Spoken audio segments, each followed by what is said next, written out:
Si, c'est celui-là.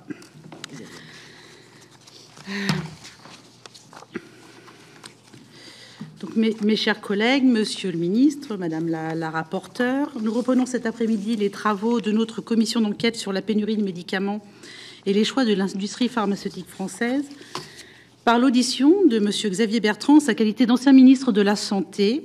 Et je vous remercie, Monsieur le Ministre, d'avoir répondu à notre invitation. Vous avez été, dans votre carrière ministérielle, chargé de la Santé à 2 reprises, de juin 2005 à mars 2007, d'une part, en tant que ministre de la Santé et des Solidarités, puis de novembre 2010 à mai 2012, d'autre part, en tant que ministre du Travail, de l'Emploi et de la Santé.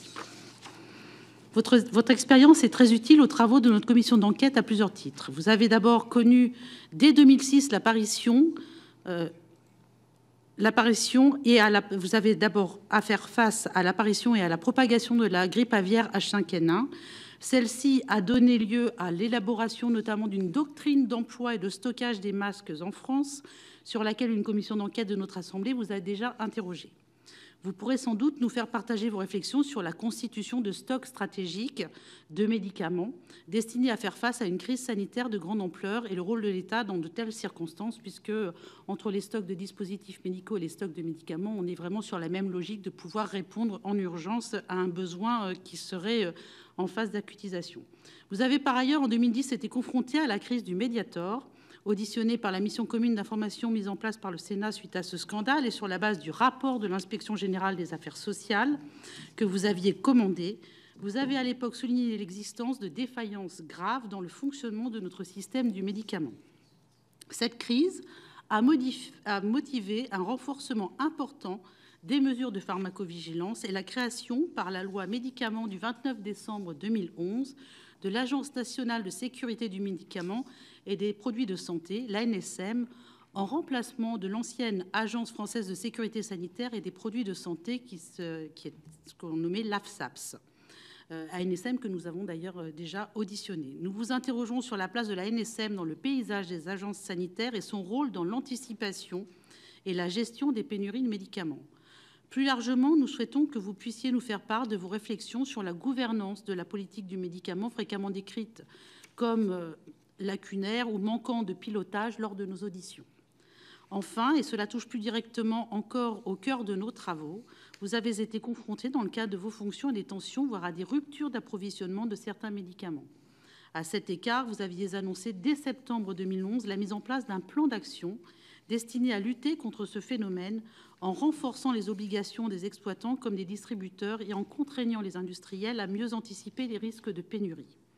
Ces axes sont encore pour l'essentiel ceux qui structurent les politiques visant en France à sécuriser l'approvisionnement en médicaments. Progressivement renforcées ces dernières années, les mesures prises n'ont de toute évidence pas suffi à endiguer l'aggravation des pénuries.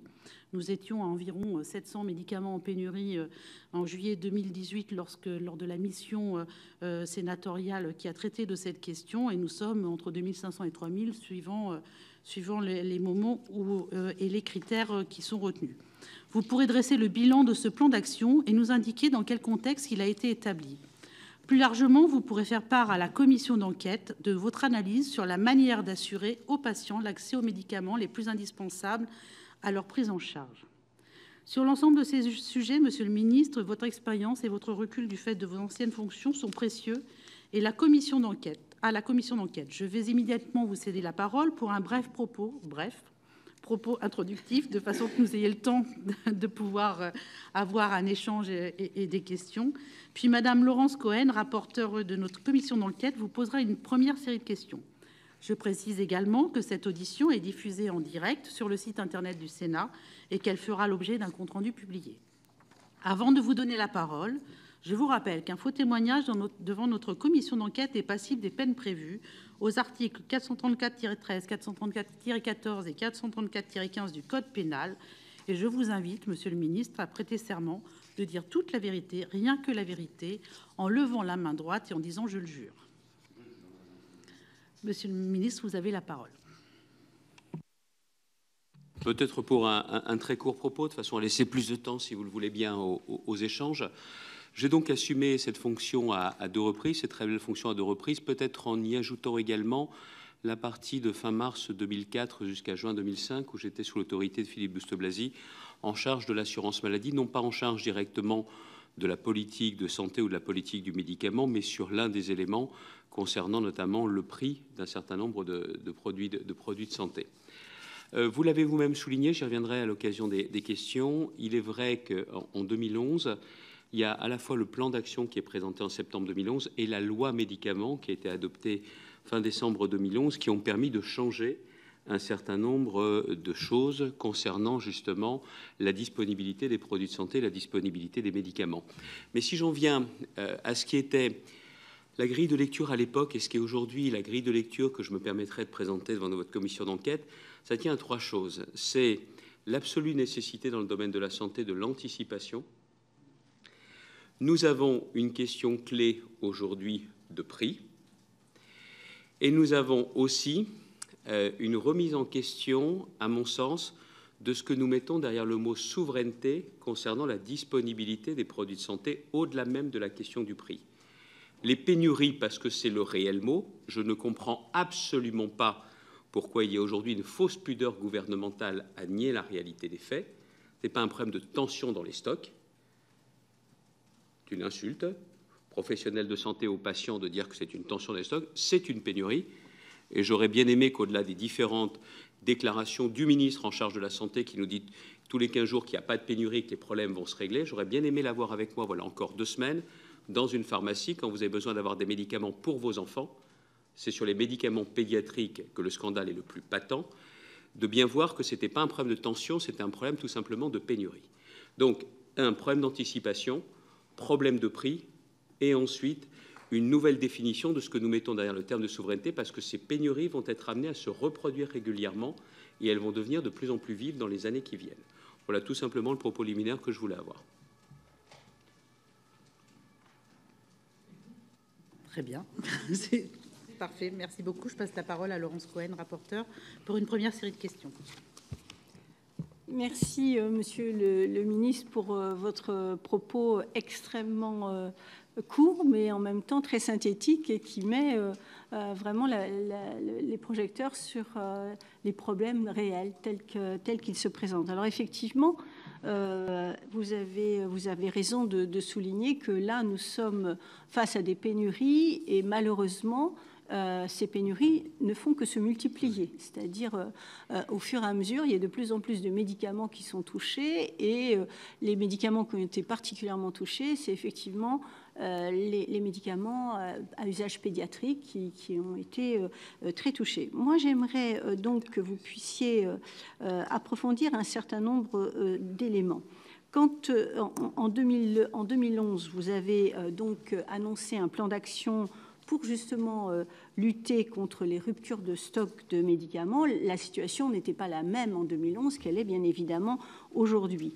Mais je voudrais savoir comment les acteurs de la chaîne du médicament avaient-ils réagi à ces propositions? Et avec le recul que vous pouvez avoir aujourd'hui, est-ce que vous pensez que ces mesures étaient suffisantes? Et comment aujourd'hui on peut modifier les choses pour dépasser les problèmes que nous vivons? Ça, c'est ma première question. Ma deuxième question concerne effectivement ce qu'a souligné la présidente concernant votre action quant à la création de l'Agence nationale de sécurité du médicament.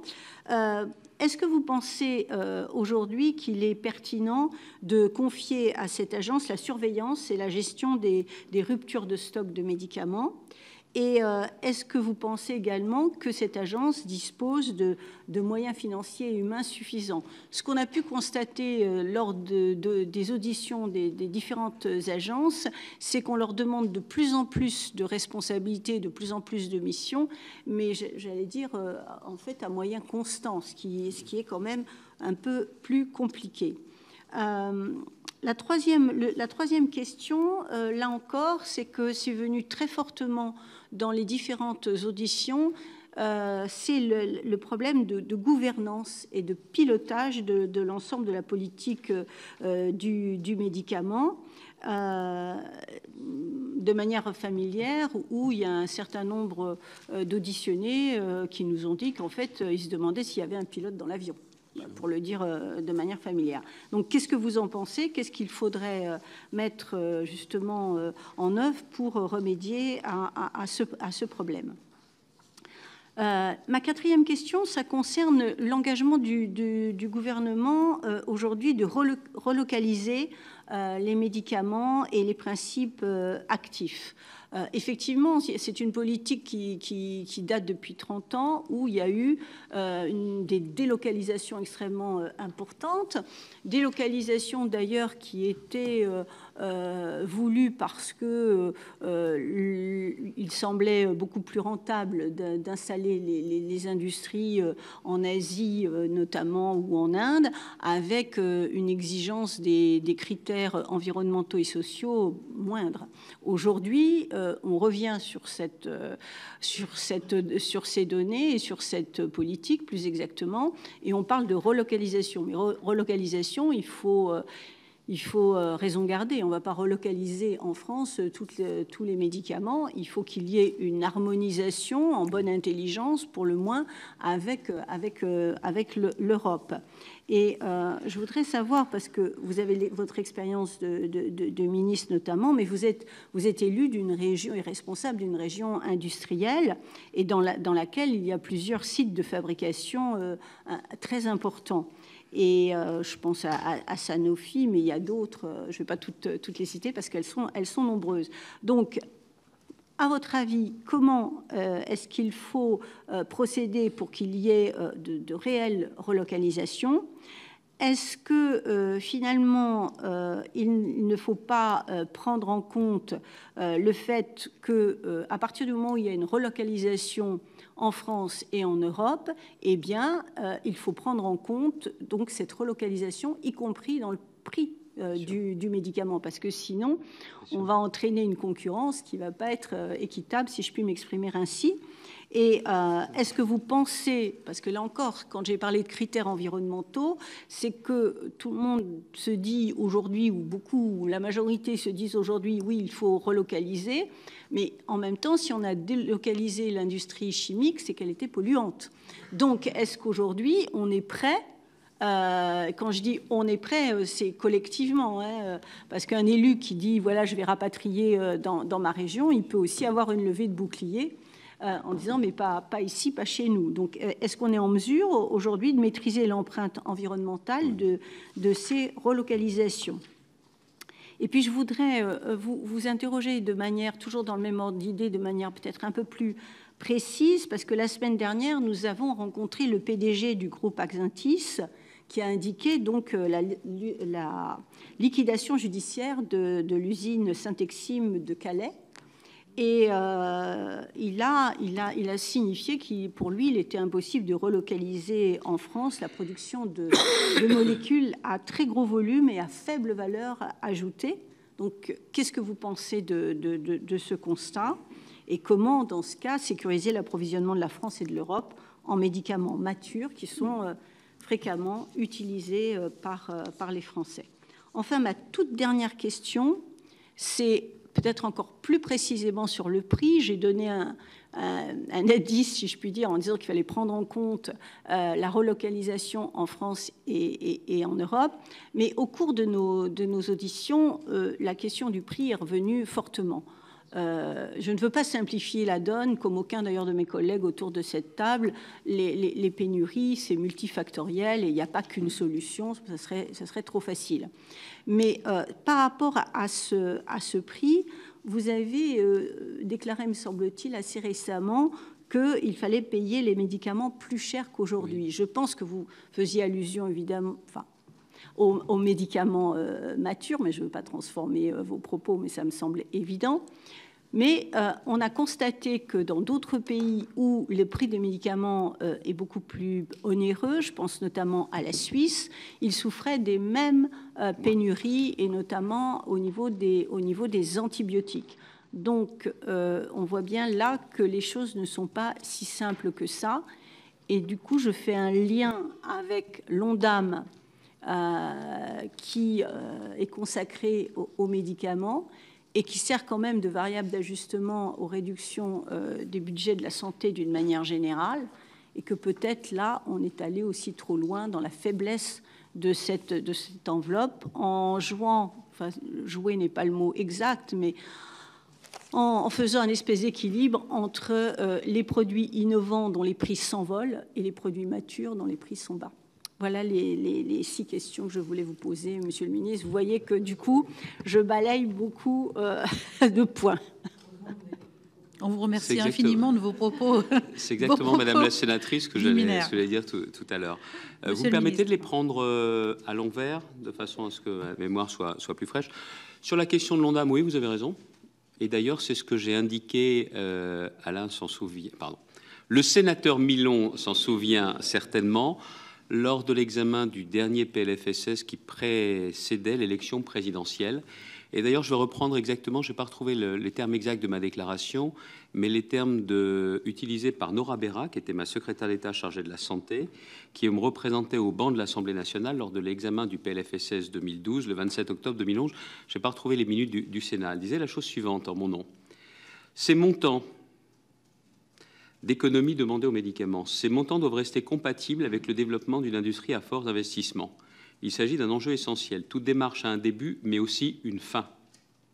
Des prélèvements d'un montant total de 1,26 milliard d'euros sont déjà assez substantiels, car il faut laisser l'industrie pharmaceutique l'opportunité d'investir dans des produits de santé qui seront utiles à la prise en charge des patients à l'avenir. De façon moins protocolaire, j'ai toujours eu coutume de dire que j'avais demandé beaucoup d'efforts à l'industrie du médicament. Beaucoup. Parce que j'ai été en charge à partir de 2004 d'une réforme de l'assurance maladie qui visait à sauvegarder notre système de santé, l'assurance maladie. Mais j'avais indiqué qu'on était certainement allé jusqu'à l'os et que nous ne pouvions pas demander d'efforts supplémentaires. Dans les 10 ans qui sont écoulés, des efforts supplémentaires ont été demandés. Et après, on s'étonne du résultat. Je le dis très clairement, ici, à la tribune du Sénat, dans un PLFSS mémorable où il avait été question, le sénateur Milon s'en souvient, d'autres débats, opticiens, optométristes et autres, mais on était sur cette question-là à l'époque. J'avais demandé beaucoup d'efforts et j'ai dit on ne pourra pas continuer à ce rythme-là. On a continué à ce rythme-là et on a même accentué le rythme.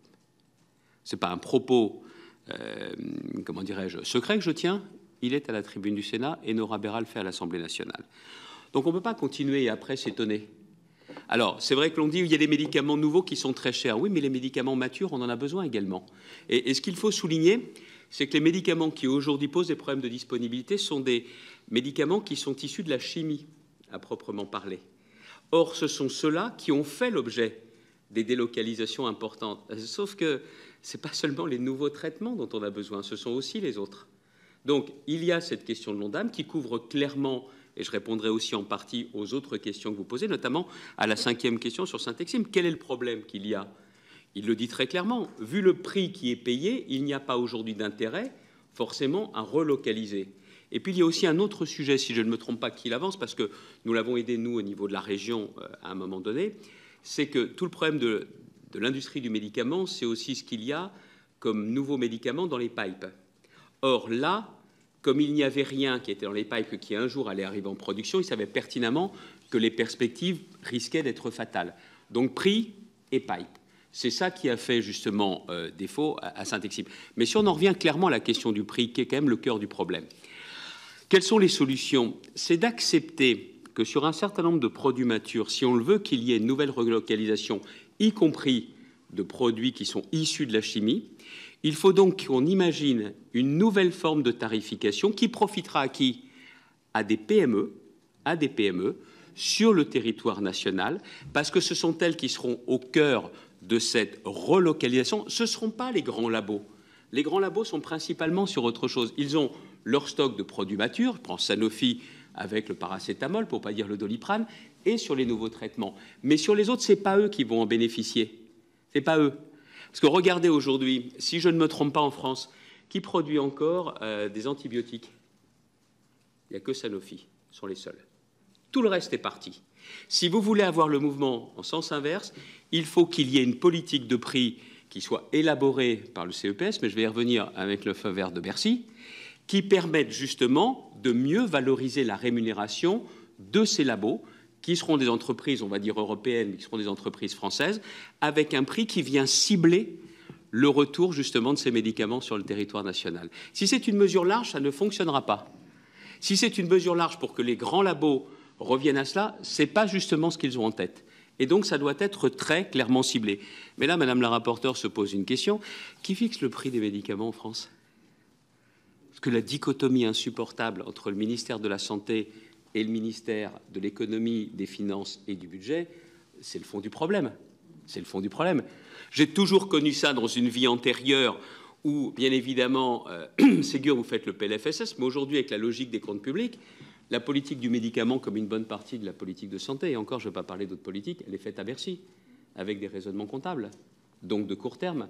Comment voulez-vous avoir une logique d'investissement? Alors si, parfois, vous avez le ministère de l'Économie et des Finances qui dit que sur une vocation très stratégique des choses, on doit investir. Oui, mais c'est le contraire qui se fait chaque année. Et donc, tant qu'on n'a pas une unité d'action, de définition de la stratégie, et pardonnez-moi de le dire, qui doit être fixée par le ministère de la Santé, ça ne peut pas marcher. Ça ne peut pas marcher. Parce que bien souvent, la santé et le médicament seront encore une fois la variable d'ajustement. Comment voulez-vous bâtir quelque chose au-delà des grands discours? Donc, vous ne pouvez pas avoir le CEPS d'un côté et les influences qui sont celles de Bercy sans qu'on aboutisse à des situations comme celle-ci. C'est ça le fond du problème. Donc, très clairement, sur la relocalisation, je vous le dis, on a très clairement ce besoin de cibler une politique de prix sur ce type de médicaments-là, pas sur tous, pas sur tous les produits, qui soit une mesure, et il faut aussi l'assumer, les Allemands ne se gênent pas pour le faire, qui puisse profiter vraiment à nos PME, celles qui accepteront de consentir l'effort d'investissement, et ensuite d'avoir accès à un remboursement qui leur donne une vraie visibilité, parce que vous pouvez favoriser l'investissement que vous voulez, si derrière il n'y a pas une solvabilisation du marché, ça ne peut pas fonctionner. Et dans ces cas-là, vous avez quelque chose qui peut tenir la route et répondre justement aux défis. Ceci ne nous dispensant pas d'une véritable politique européenne en la matière, parce que vous avez raison de le souligner. Les pénuries touchent l'ensemble des pays d'Europe et ça ne s'arrêtera pas, parce qu'aujourd'hui, nous avons une dépendance à l'Inde et à la Chine. OK, ce qui nous pendait, c'est la dépendance aux États-Unis dans les années qui viennent. Non pas forcément seulement là aux médicaments matures, mais sur les nouvelles thérapies. Parce que c'est ça le problème de demain. Les pénuries ne s'arrangeront pas, mais là, c'est les États-Unis qui vont pouvoir dicter le là en matière de disponibilité sur le marché mondial. Donc on peut très bien regarder l'Asie et l'Inde, mais il faut aussi qu'on regarde de l'autre côté de l'Atlantique. Là où on a besoin d'une politique européenne, c'est aussi pour qu'on établisse d'une certaine façon une liste de médicaments stratégiques aussi au niveau européen. Faute de quoi, on retombera dans les mêmes problèmes. Le seul point sur lequel je ne suis pas en divergence avec vous, mais pour bien préciser ma position, il faut bien voir une chose, c'est que si je ne me trompe pas, la France est leader en termes de production de médicaments en Europe, grosso modo de 1995 à 2008-2010. Je crois que c'est 2008. Aujourd'hui, on est devenu le 4e producteur de médicaments en Europe, après Suisse, Allemagne, Italie. Et 4e producteur en Europe, ça doit faire de nous le 5e, encore que moi je pensais qu'on était plus loin que cela, le 5e au niveau mondial. Bon. Sauf que c'était en début d'année, le LEM a produit une étude comparative. Nos médicaments, globalement, sont 40% moins chers qu'en Suisse, ils sont 33% moins chers qu'en Allemagne, et ils sont 18% moins chers qu'en Italie. Je ne parle pas de la Grande-Bretagne qui n'est plus dans l'Union européenne. OK, qu'est-ce qui se passe? Nous avons un nombre de labos qui ne sont pas par nature des philanthropes. Okay. Où est-ce qu'ils mettent leurs médicaments en priorité? Là où c'est le plus rémunérateur pour eux. Alors, je sais bien que quand on va chez le pharmacien, on ne regarde plus le prix des médicaments. Mais quand on les regarde bien, j'ai été confronté, moi, sur la disponibilité de médicaments pédiatriques en fin d'année. Mais c'est de la folie quand vous voyez le prix de l'amoxicilline, quand vous voyez le prix du Doliprane, quand vous voyez le prix du Doliprane liquide pour les enfants, on est en dessous de 2,50 €. Et après, on s'étonne que ces produits soient acheminés en priorité dans des pays qui les rémunèrent mieux. Ça ne résume pas tout, vous avez entièrement raison, c'est multifactoriel, c'est vrai. Mais quand même, il y a un aspect, nous sommes devenus trop peu chers par rapport à d'autres pays. Et ces laboratoires, bien évidemment, les mettent sur les marchés qui sont plus rémunérateurs. On est allé au-delà de l'os en la matière. Et c'est ça, aujourd'hui, qui est arrivé. Et quand je vous parle de cette déclaration que je fais, elle a maintenant 11 ans et demi. Elle n'a pas 11 mois et demi, elle a très clairement 11 ans et demi.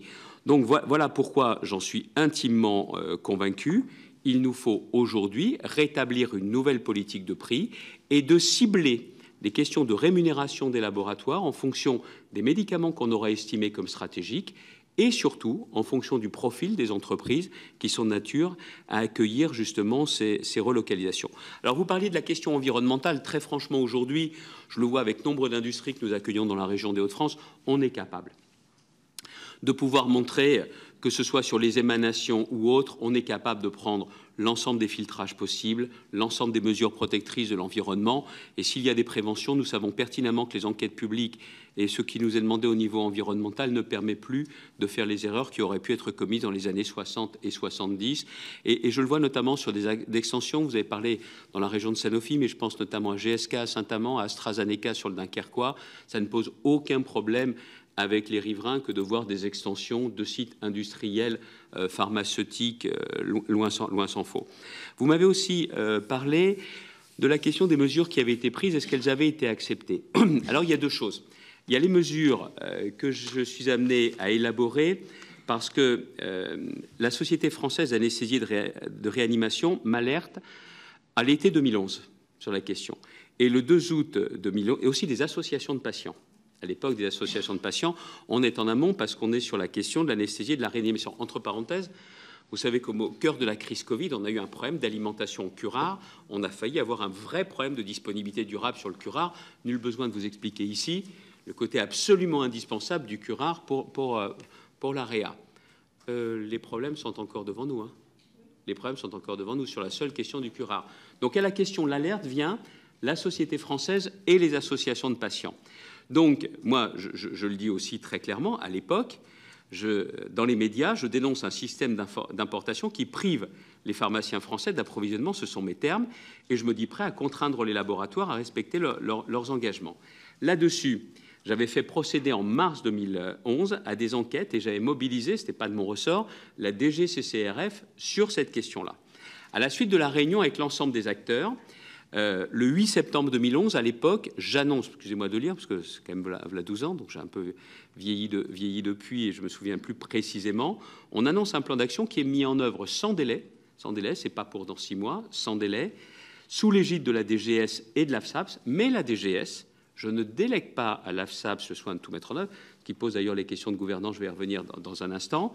On rappelle les obligations de service public de chacun des acteurs avec des contrôles, on identifie les zones de risque, avec une liste de classes thérapeutiques définies à l'époque comme sensibles, c'est-à-dire présentant à la fois un intérêt majeur, mais aussi avec un risque de rupture, notamment avec ces questions d'approvisionnement, et la mise en place d'un suivi national des approvisionnements de ces produits. On était, si je ne me trompe pas, à l'époque sur les antirétroviraux, sur les anesthésiques, et on était aussi sur les anticancéreux. Je crois que ça doit être ça. On avait un plan de gestion des pénuries à la charge des titulaires d'AMM, et on avait mis aussi en place un circuit d'information rapide pour permettre de signaler toute rupture de stock potentielle, pas seulement avérée, mais aussi potentielle. On s'était même penché sur la question des arrêts de commercialisation. Vous savez, quand un labo décide de ne plus commercialiser un produit, comment on fait pour que les personnes directement concernées et les prescripteurs puissent mieux s'organiser et ne pas se retrouver avec un système de défaillance justement de traitement. Ça va plutôt bien. Bon, ma loi dite du 29 décembre 2011 avait recueilli un très très large assentiment sur les bancs du Sénat et de l'Assemblée. Ce n'était pas tout à fait la même chose dans le monde pharmaceutique. Parce que la loi du médicament imposait des changements drastiques, notamment sur la question des conflits d'intérêts, sur la question de l'intervention du monde pharmaceutique dans le financement du monde de la santé. Mais là, ce qui avait été établi sur cette partie-là, ça avait posé moins de difficultés, c'est qu'il y avait toute une partie, un dispositif réglementaire sur la prévention et la gestion des ruptures de stock et d'approvisionnement, pas seulement de stock, mais aussi l'approvisionnement, le délai d'information de l'ANSM auquel est tenu l'exploitant avant de suspendre ou d'arrêter la commercialisation a été étendu 6 mois avant à 1 an avant, parce qu'à l'époque, c'était ça qui nous inquiétait. Il y avait un système d'astreinte pour les grossistes répartisseurs, et il y avait aussi des obligations de service public nouvelles qui avaient été créées pour les grossistes répartiteurs. Et en plus, tout manquement à tout cela engageait des sanctions financières assez importantes. Donc voilà ce qui avait été mis en place. Après, il y a un sujet, vous savez, c'est pas tout à fait nouveau. Quand un ministre arrive, toujours un peu compliqué de reprendre à son compte et à 100% ce qu'un autre ministre a fait. On l'a vu sur des décrets d'application qui devaient encore être publiés, et cela fait maintenant, je dirais, n'est-ce pas de bêtises, 11 ans après. Je n'ai pas suivi à la lettre ce qui s'est passé ensuite, mais le problème est simple, je le dis souvent, une loi votée c'est bien, une loi appliquée c'est mieux. Et après se pose un autre problème que vous avez pointé du doigt, Madame la rapporteure. C'est que, qui pilote? Il y a un mal français, c'est qu'on a éloigné du centre de décision politique les centres d'action et de contrôle. C'est la question des agences. Alors, il faut savoir quelle est la genèse de cette agence, de ces agences. C'est d'ailleurs l'un des points sur lesquels, quand il y a eu la crise du médicament, j'avais voulu revenir. Je pense que la responsabilité politique ne se délègue pas, elle ne se partage pas. Elle appartient en propre au ministre. Et que même si le ministre ne peut peut-être pas tout voir et autres, il doit organiser son action de façon à ce que la responsabilité politique ne soit pas éloignée du ministère. C'est la raison pour laquelle vous ne pouvez pas déléguer à la seule agence le soin de faire les choses. Il faut que ce soit le ministère, pas forcément le cabinet du ministre, surtout aujourd'hui avec les contraintes d'effectifs dans les cabinets, mais tout simplement que ce soit le ministère, que ce soit les directions du ministère qui soient tenues de suivre les choses et de ne pas dire « c'est pas moi, ce sont les agences ». Bon, maintenant, pas non plus raconter d'histoire, c'est aussi la vision que j'ai. Tout ça relève de la presse en contaminée. La responsabilité ministérielle ayant été fortement engagée, il y a eu tout un souci dans les années 90 pour éloigner le niveau de responsabilité de déléguer à des agences. Ce n'était pas le fait du hasard. On est allé trop loin là-dedans parce que les gens ne comprennent pas qu'il n'y ait aucune responsabilité et elle est politique. Et la question de la disponibilité des médicaments relève de l'essence de la politique, de l'anticipation et de la prise en charge de l'état de santé de nos concitoyens. Et encore une fois, il ne s'agit pas de dessaisir la NSM, mais il s'agit tout simplement qu'il y ait une véritable surveillance. À l'époque, ce qui avait été mis en place, notamment sur la loi médicaments, c'est que la liste des médicaments qui pouvaient poser problème, cette liste-là, ce soit le ministre qui régulièrement ait à se prononcer dessus ou que ce soit en sa présence, de façon, encore une fois, à ne pas éloigner le centre de décision. C'est ça dont on souffre aujourd'hui. Et c'est ça qui fait qu'aujourd'hui, les gens ne comprennent pas, qu'on soit dans le déni, non, il n'y a pas de pénurie, ou alors si on a un léger problème de rupture de stock, ne vous inquiétez pas, dans 15 jours, c'est réglé. Enfin, c'est plutôt tous les 15 jours qu'on a les mêmes déclarations plutôt qu'on a les solutions. Et c'est ça qui pose aujourd'hui le véritable problème. Donc voilà un peu le regard que j'ai. Donc, est-ce qu'il faut enlever à la NSM? Non, mais pas la seule ANSM. Le contrôle doit être politique. Et politique, c'est le ministère. Encore une fois, pas le seul cabinet, mais le ministère. Je n'ai peut-être pas répondu à tout, mais dans ces cas-là, vous n'hésiterez pas à me réinterroger. Mais j'ai essayé de prendre effectivement à la volée vos remarques et vos questions. Merci beaucoup. Donc, je vais passer la parole au collègue Laurence Harribey. Voilà. Bon. Donc, Alain Milon. Merci, Monsieur le Ministre, de l'ensemble de ces propos auxquels j'adhère complètement.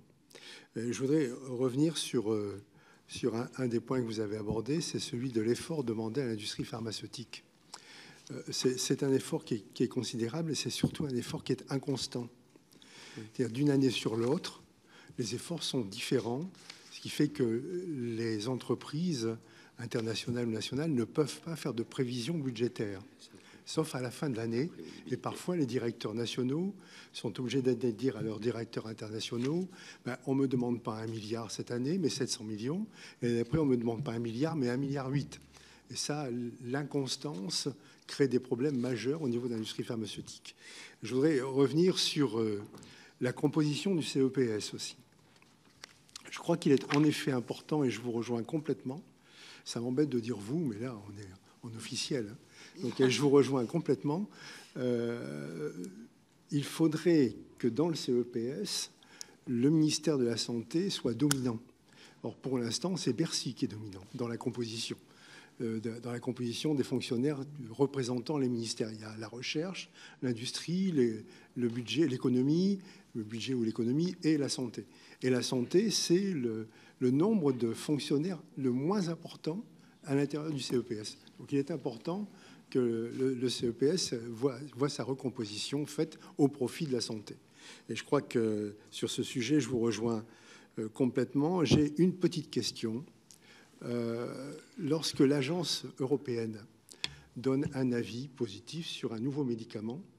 Est-il utile que la NSM, l'Agence nationale de sécurité du médicament française, revoie toutes les études afin de dire si ce médicament est acceptable ou pas, et qu'ensuite, après la NSM, la HAS elle-même dise peut-être que oui, peut-être que non.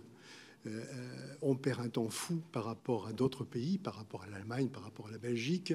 Est-ce que c'est vraiment utile que les avis de l'agence européenne soient reconsidérés par des agences nationales? Madame la Présidente, Madame la rapporteure, est-ce qu'il est d'usage de poser une question à un sénateur qui vient de poser une question?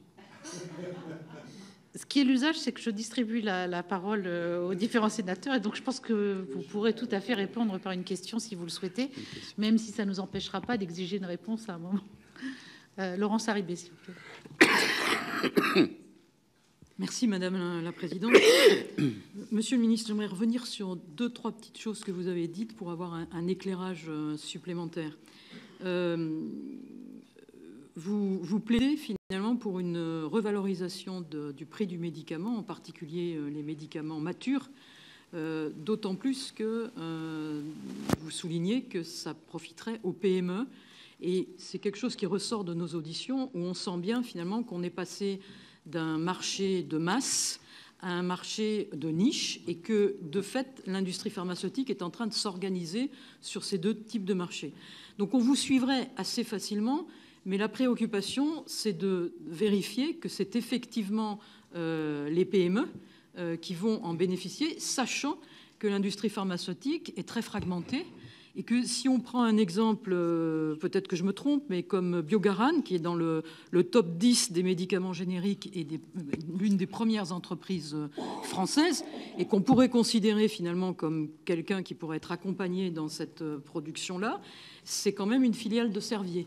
Donc il y a un moment donné, on sent bien que les équilibres ne sont pas garantis. Donc qu'est-ce qui pourrait garantir ça? Parce qu'en même temps, on a bien le sentiment qu'on est à la charnière de quelque chose et qu'on a une modification en profondeur de l'industrie pharmaceutique.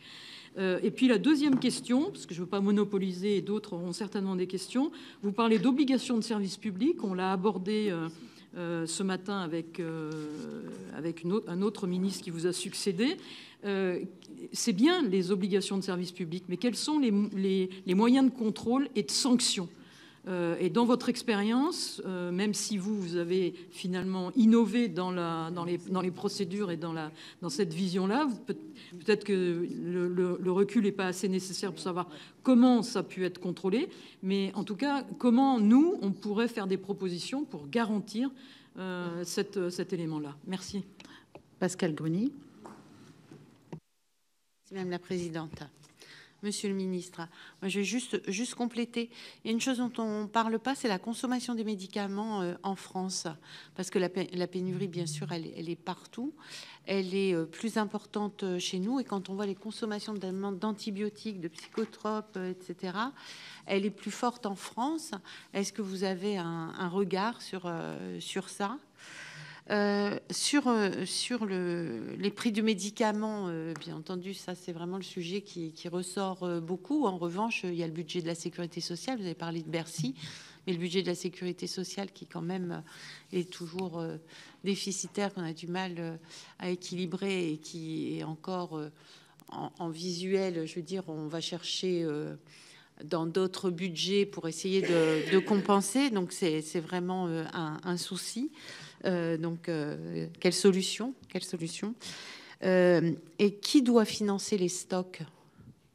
Est-ce que c'est l'entreprise qui doit financer le stock?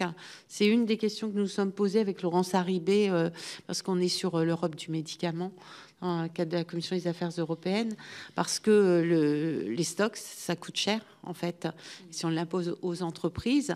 Et comme vous avez dit, en plus, j'ai bien retenu que finalement, on leur avait déjà demandé beaucoup. Si on leur demande en plus ça, voilà. Merci. Émilienne Poumirol.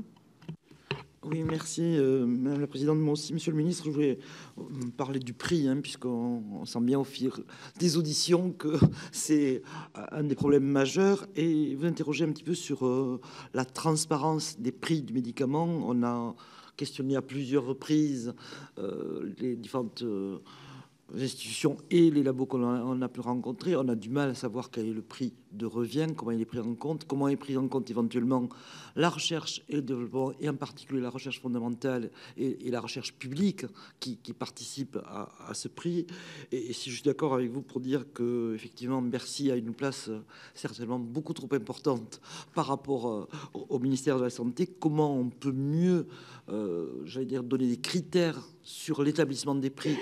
Et je pense, vous avez beaucoup parlé des prix des médicaments matures qui effectivement ont été rongés, mais quid du prix?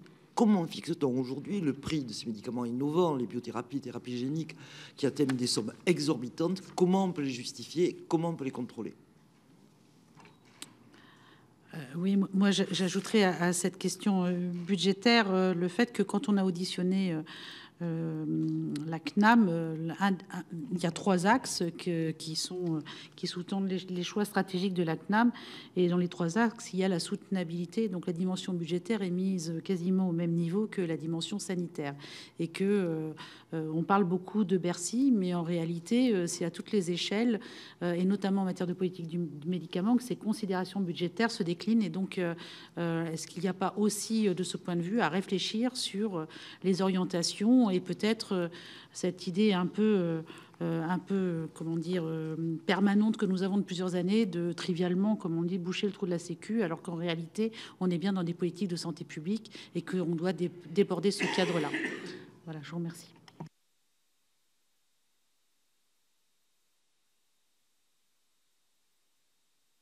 Je vous laisse. La transparence du prix du médicament, vaste sujet. Parce que derrière, vous avez toujours le secret des affaires. Je ne sais pas comment les choses se passent encore aujourd'hui. Moi, j'ai connu dans mes fonctions ministérielles notamment un grand patron du CEPS qui était Noël Renaudin et qui rentrait à chaque fois dans des vraies discussions de négociation avec les labos. Il y avait besoin de savoir ça. Il y avait la question des prix pratiqués dans d'autres pays en Europe. Et ça renvoie aussi à la question que vous évoquiez, la question de la lisibilité, de la visibilité. Quand on était aussi à avoir des discussions en la matière, beaucoup de centres de décision qui n'étaient pas en France pour des laboratoires étrangers nous disaient « La France, votre marché est important, les dépenses de santé se situent à un niveau important du PIB, mais c'est impossible d'avoir des prévisions parce qu'en fonction de tel ou tel amendement, même gouvernemental, dans un PLFSS, toute notre stratégie d'investissement, d'industrialisation peut être remise en cause. Et on a les pires difficultés avec vous en France avoir une vision même pas de long terme, mais une vision de moyen terme. Donc, et se posait aussi la question en France, comme il n'y a pas de politique également de moyen et long terme, et comme nous voulions avoir accès aux médicaments les plus innovants, c'est quand même un peu moins le cas aujourd'hui, on n'a pas forcément la garantie d'avoir tout de suite les médicaments les plus innovants.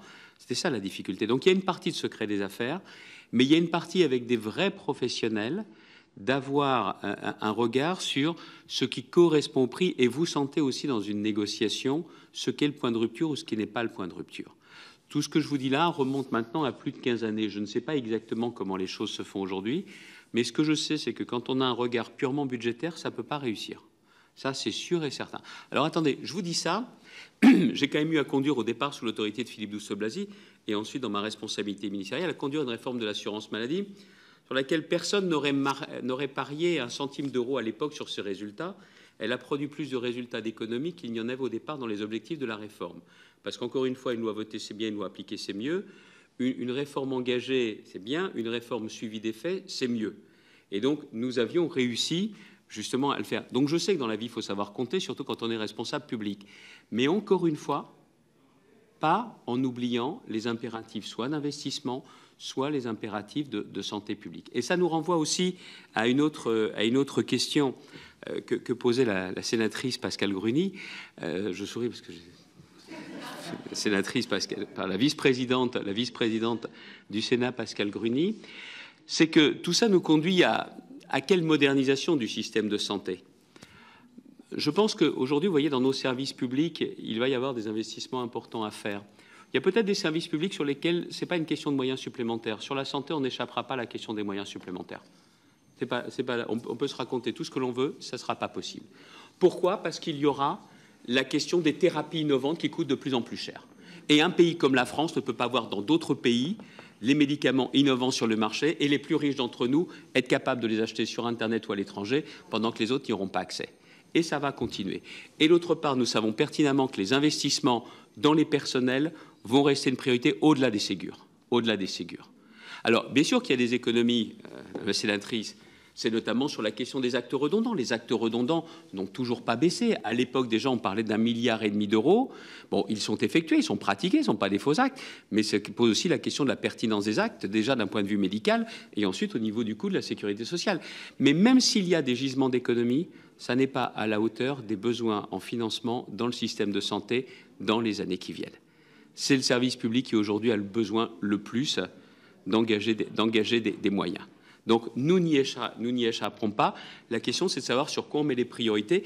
Et la question des produits de santé fait partie, bien évidemment, clairement de ces priorités. Il y a la question des consommations des médicaments. Il y a à la fois la pertinence des traitements, il y a l'observance des traitements, et puis il y a aussi la question également de l'explosion des épidémies, sans même parler du Covid, qui a aussi généré, vous le disiez tout à l'heure, Madame la rapporteure, dans les éléments multifactoriels de la pénurie, il y a aussi ça. On a été confronté à des difficultés avec un état général de santé de la population qui a nécessité également davantage de médicaments, mais quand même, remarquons quand même que nous sommes toujours l'un des pays les plus consommateurs de médicaments, d'anxiolytiques pour être plus précis, par rapport à des pays comme les Pays-Bas. La comparaison n'a pas besoin d'être développée beaucoup plus. Est-ce que c'est l'un des éléments en partie? Est-ce que ça explique la pénurie à proprement parler? Non.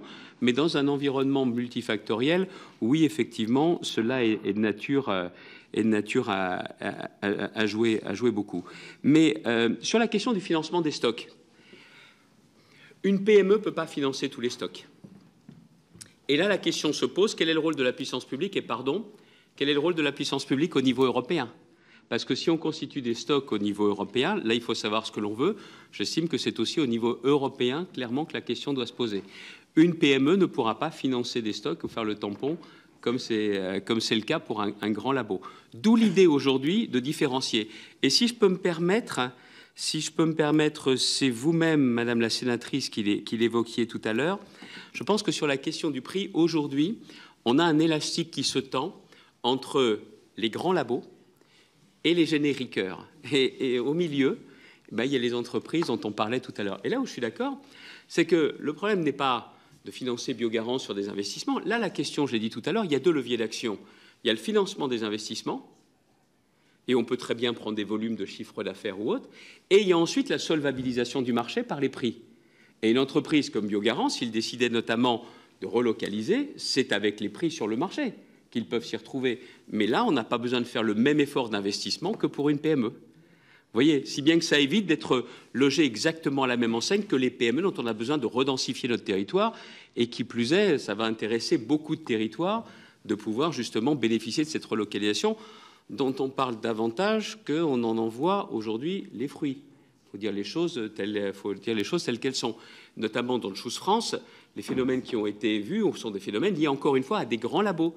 C'est bien, hein, mais ce que je veux dire, c'est que pour répondre à nos questions de pénurie aujourd'hui, la clé du problème n'est pas encore celle-là. Donc, sur les stocks, ça ne peut pas être des PME qui financent. Puissance publique, oui, mais là, au niveau européen, je pense que ça a du sens. Et que si j'en reviens à la question que vous évoquiez, je pense qu'il faut très clairement l'assumer. On veut de la souveraineté industrielle en matière pharmaceutique? OK. Alors, il faut qu'il y ait un bonus souveraineté. Il faut qu'il y ait un bonus souveraineté.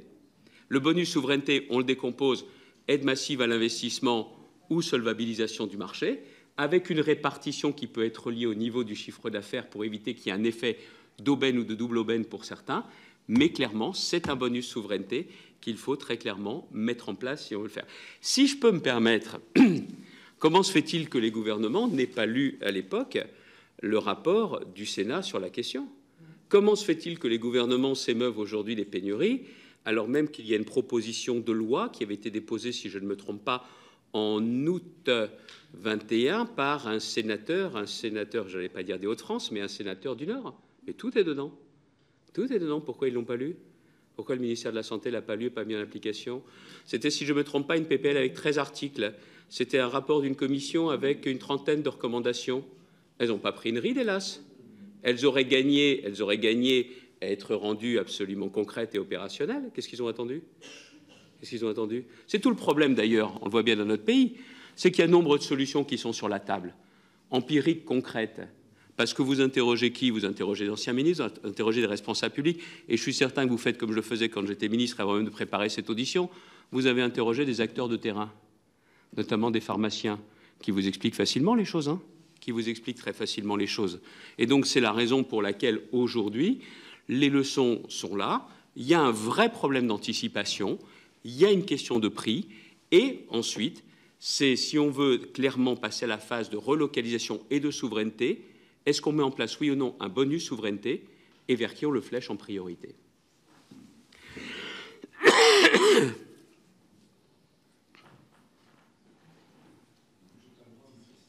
Pardon, juste un point.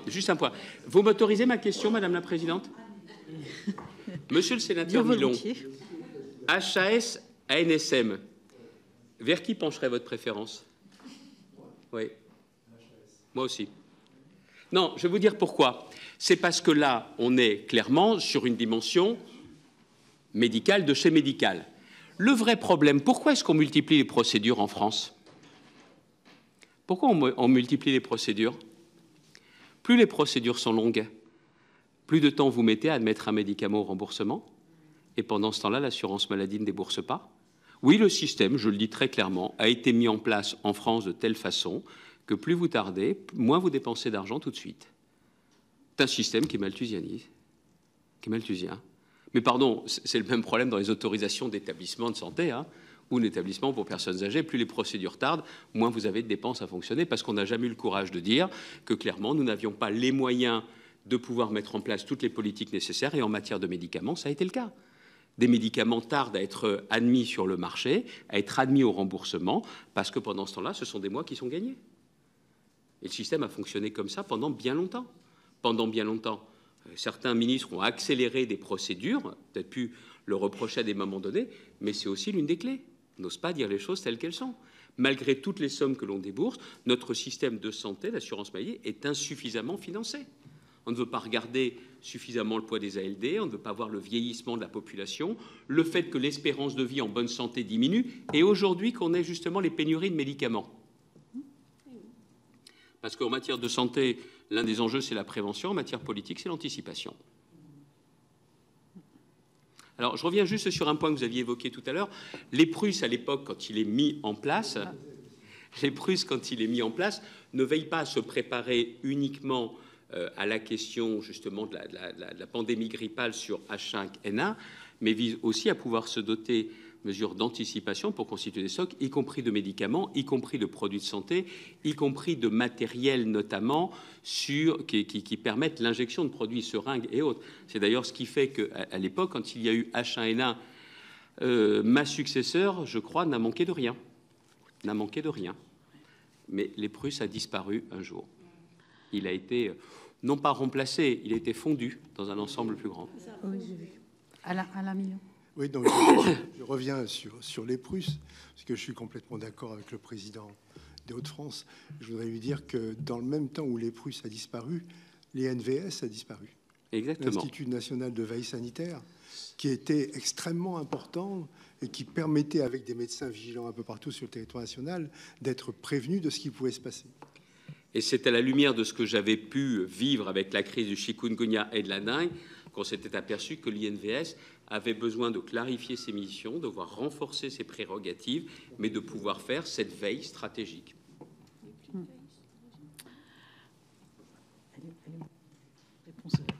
Je voulais quand même rebondir sur l'HAS et la NSM et aussi la relation comment dire, au budget et à la masse budgétaire qui est consentie par la puissance publique pour pouvoir pour rembourser le médicament ou le prendre en compte. Il y a aussi un sujet qui n'est pas celui de la pénurie en direct, mais on voit bien que tout ça est quand même très... que c'est finalement le budget qui contraint le cadre, puisque les autorisations de mise sur le marché, et notamment les indications, sont pas forcément les mêmes que dans d'autres pays européens, et qu'on a tendance à avoir des indications moins larges pour avoir moins d'indications remboursables pour certaines pathologies. Et ça aussi, c'est un sujet qui est pas celui de la pénurie, mais quelque part, vis-à-vis de nos voisins européens, est une forme de pénurie puisqu'on n'a pas accès aux médicaments remboursés dans la même situation de besoins thérapeutiques. Madame la Présidente, est-ce que vous me permettrez de saisir au bon ce que vous venez de dire? Les Allemands ont augmenté de 50% les prix pour les médicaments thérapeutiques majeurs. Ils l'ont fait. Ils l'ont fait. Et médicaments thérapeutiques majeurs, ce ne sont pas seulement les dernières innovations.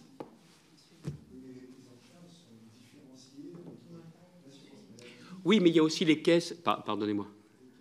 Il y a les caisses de prévoyance, et notamment les caisses régionales. Les caisses régionales, bien évidemment. Mais au final, ils ont augmenté de 50%. Et à partir du moment où ils augmentent de 50%, ils sont attractifs. Ça ne règle pas tout, mais il y a ça quand même. C'est très bien. Je vous remercie beaucoup de cet échange nourri et de ces réponses très fournies, Monsieur le Ministre. Avant de lever la séance, avez-vous d'autres éléments qui vous viennent à l'esprit oui, dans l'immédiat? Oui, parce que c'est un sujet. Les curares, la France n'en produit toujours pas. N'en produit toujours pas. Excusez-moi d'insister là-dessus. Je suis venu là-dessus sur la question de 2011. Ça m'avait profondément marqué en visitant des établissements au cœur de la crise Covid.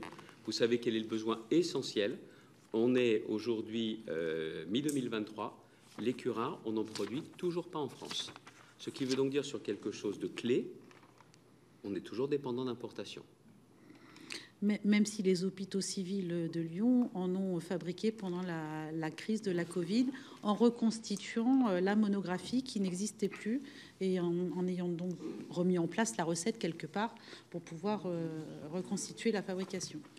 Je peux rebondir encore une fois, Madame la Présidente. Ce qui montre bien que dans les situations de crise, ce sont les soignants qui ont su s'adapter et faire tenir le système. Comment se fait-il que hors crise, on ne soit pas capable d'aborder la même logique? Non pas pour produire du curare, mais tout simplement de montrer qu'on doit tirer les enseignements. Tout le problème que l'on a dans notre pays, je l'ai dit pour 2011, je l'ai dit pour la loi médicaments, c'est est-ce que l'on tire vraiment les enseignements? Vous le faites.